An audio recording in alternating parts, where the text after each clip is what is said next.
Courier scene rowdy sheeter ఆ యాదవుల ఇంటి మీద పడి ధ్వంసం చేశాడు, కేసు లేదు. ఇవాళ బందర్లో ఉన్నటువంటి రౌడీ షీటర్లు, పాలకేంద్రం చిలకలపూడి పాలకేంద్రం సురేష్ అనేవాడు ఇవాళ ఈ ధ్వంసంలో మన 8వ వార్డులో విశ్వబ్రాహ్మణ కాలనీలో అలుగోజు రాజశేఖర్ ఇంటికి వెళ్ళారు. అలుగోజు రాజశేఖర్ విశ్వబ్రాహ్మడు అలుగోజు రాజశేఖర్ అంటాడు, బతుకుతూ ఉంటాడు భార్య పిల్లల్ని. అతని ఇంటికి వెళ్ళి ఇంట్లోకి వెళ్ళి తలుపు బదలగొట్టి తాళం బదలగొట్టి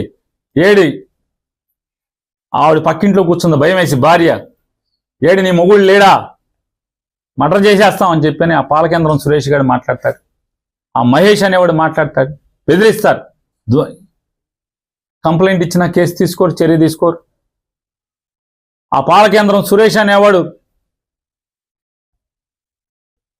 కలెక్టర్ బంగ్లా దగ్గర ఎన్జిఓ కాలనీలో ఒక వైఎస్ఆర్ కాంగ్రెస్ పార్టీ కార్యకర్తకి ఇంటికి వెళ్ళి కారు మీద రాస్తాడు, విండి వెనకాల షీల్డ్ మీద. అది ఏం మిల్క్స్, అది ఎస్ఎస్ మిల్క్స్ సురేష్ వచ్చి వెళ్ళాను అని కారు మీద రాస్తాడు. అంటే మట్టి ఉంటుంది కదా, మట్టి మీద వచ్చి వెళ్ళానని రాస్తాడు. ఎంత బరి తెగింపు! ఎస్పీ గారు ఇవన్నీ మీరు నోట్ చేసుకోండి. ఎంత బరి తెగింపు! మీరు మేము వచ్చి మిమ్మల్ని కలుస్తాం, కలిసాక కూడా మీరు మేమేం చేయలేమండి, చంద్రబాబు మమ్మల్ని ఏం చేయొద్దన్నారని మీరు చెప్పేశారనుకోండి, ఇంకా సంఘాలు జరుగుతున్నాయి, మా మీద దాడులు జరుగుతున్నాయి, చేయగలిగేది ఏముంది?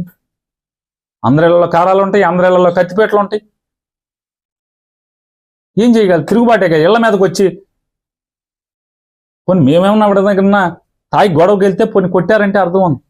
ఇంట్లో ఉంటే, ఓడిపోయి ఇంట్లో ఉంటే కార్యకర్తలు ఎవడెవడైతే బలంగా పనిచేశాడో వైఎస్ఆర్ కాంగ్రెస్ పార్టీ కోసం వాళ్ళ మీద దాడులు చేయటం, బరితెగించి ఇళ్లకెళ్ళి ధ్వంసం చేస్తుంటే, దౌర్జన్యకాండ చేస్తుంటే, పోలీస్ ప్రేక్షక పాత్ర సాక్ష్యం ఉండి పక్క నుండి చేయిస్తుంటే ఎక్కడికి తీసుకెళ్తున్నారనేది కూడా ఆలోచించుకోమని చెప్తూ, ఖచ్చితంగా రేపు కానీ ఎల్లుండి కానీ ఎస్పీ గారు అపాయింట్మెంట్ అడిగి 7గురం కూడా మేము ఎస్పీ గారిని కలిసి ఆయన్ని మాట్లాడదాం అనుకుంటున్నాం. ఇవన్నీ కూడా అంటే ఇప్పటికైనా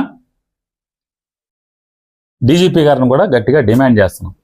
ఈ రకంగా మీరు ధ్వంస రచన చేస్తే, దగ్గరుండి పోలీసు ఇలా చేస్తే, మళ్ళీ ఇంకా పత్తిత్తు కవులు చెప్తున్నారు చంద్రబాబు నాయుడు కొడుతున్నారంటే అంటే ఇల్లు మొత్తం ధ్వంసం చేస్తే, ఒక ముసలావిడ ఉంటుంటే ఇంట్లో యాదవ్ ఆవిడ ఇల్లు ధ్వంసం చేసి ఇల్లంతా సామానంతా మొత్తం ధ్వంసం చేస్తే కేసు ఇస్తే కేసు లేదు. వైఎస్ఆర్ కాంగ్రెస్ పార్టీ వాళ్ళు వెళ్ళి అమ్మ అయిపోయింది దుర్మార్గ రాజ్యం వచ్చింది, ఏం చేస్తాం, సామాను కొనుక్కోమని డబ్బులు ఇచ్చి వస్తే మళ్ళీ బద్దలు కొట్టిన వాళ్ళే, ఇల్లు ధ్వంసం చేసిన వాళ్ళే, ఈ రౌడీలే వెళ్ళి కొనుక్కో మళ్ళీ కొడతాక మేము వస్తాం అని బరితెగించి మళ్ళీ దౌర్జన్యకాండకి పూనుకుంటుంటే పోలీస్ కంప్లైంట్ ఇచ్చినా కూడా కేసు లేదు. నిన్న రాత్రి